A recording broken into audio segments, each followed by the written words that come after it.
Cemeteries are a wonderful collection of historical facts, famous people, and peaceful places to visit in villages, towns, and cities throughout the world. I have been fascinated with cemeteries from a very young age. With the advent of cell phones and the internet, one can almost instantaneously research information about the deceased, thus making a trek through any cemetery an information bonanza worldwide. Sit back, relax, and enjoy the history of a cemetery somewhere near or far. In today's video, we all will leave the safety and the comforts of the United States and visit the city of Moscow in the former Soviet Union, now Russia. In 1997 and 1999, I had the great pleasure of visiting Russia.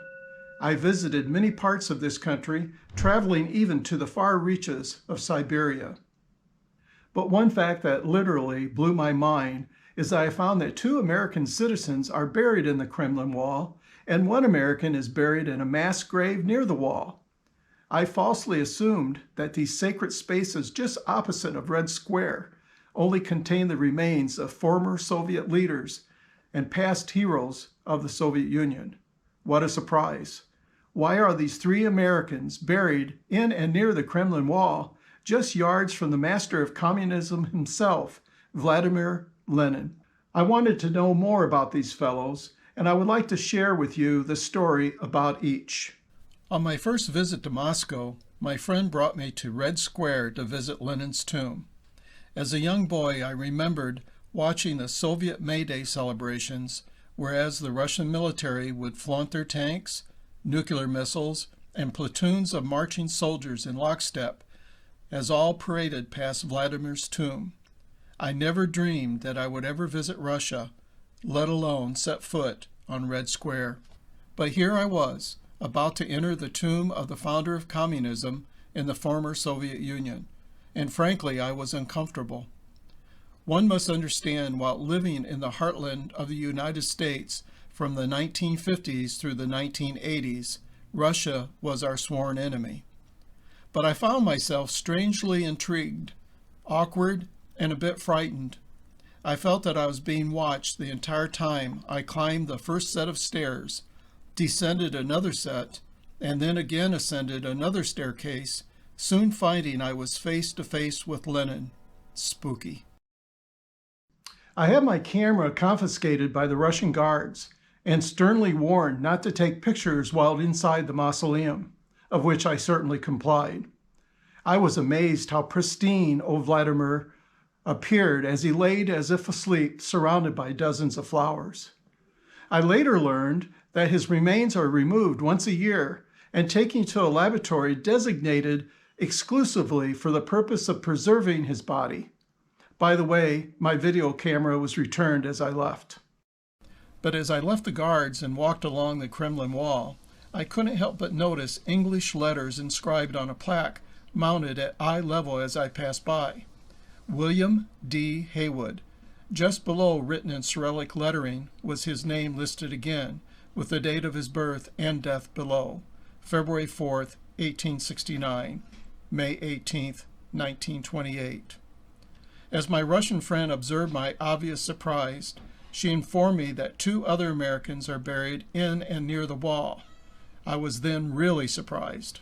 Upon research, I found that Mr. Haywood was a founding comrade and trailblazer of the Socialist Party of America. From 1900 to 1920, Haywood was implicated in many crucial labor conflicts throughout the United States.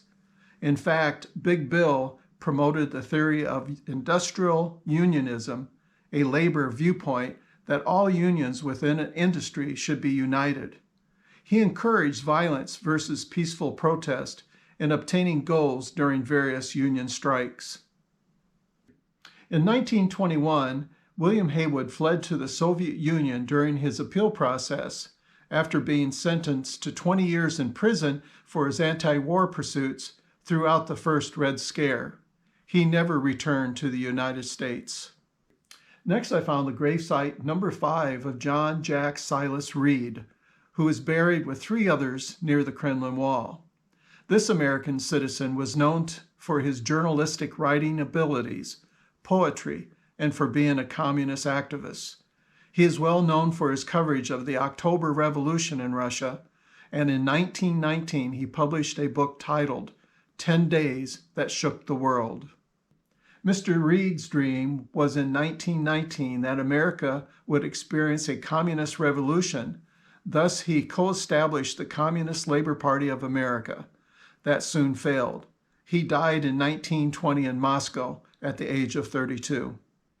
Which brings us to the only American buried in the Kremlin Wall that did not die in Russia. Mr. C.E. Ruthenberg died March 1, 1927 in Chicago from acute peritonitis.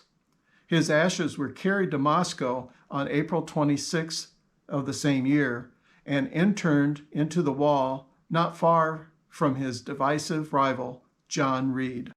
Mr. Ruthenberg's remains sit just 2 niches away from William Haywood's. So whom do you think could be the next American buried in the Kremlin Wall? Please leave your comments in the comment section below, listing your suggestions.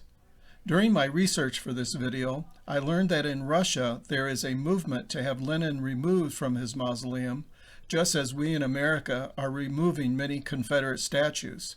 How bizarre. His mausoleum may be available someday. Be sure to watch my other past videos as we investigate interesting facts about the deceased worldwide. And please like, subscribe, and ring the notification bell so that YouTube will inform you as I post new content. And thank you for watching Spirits of the Cemetery.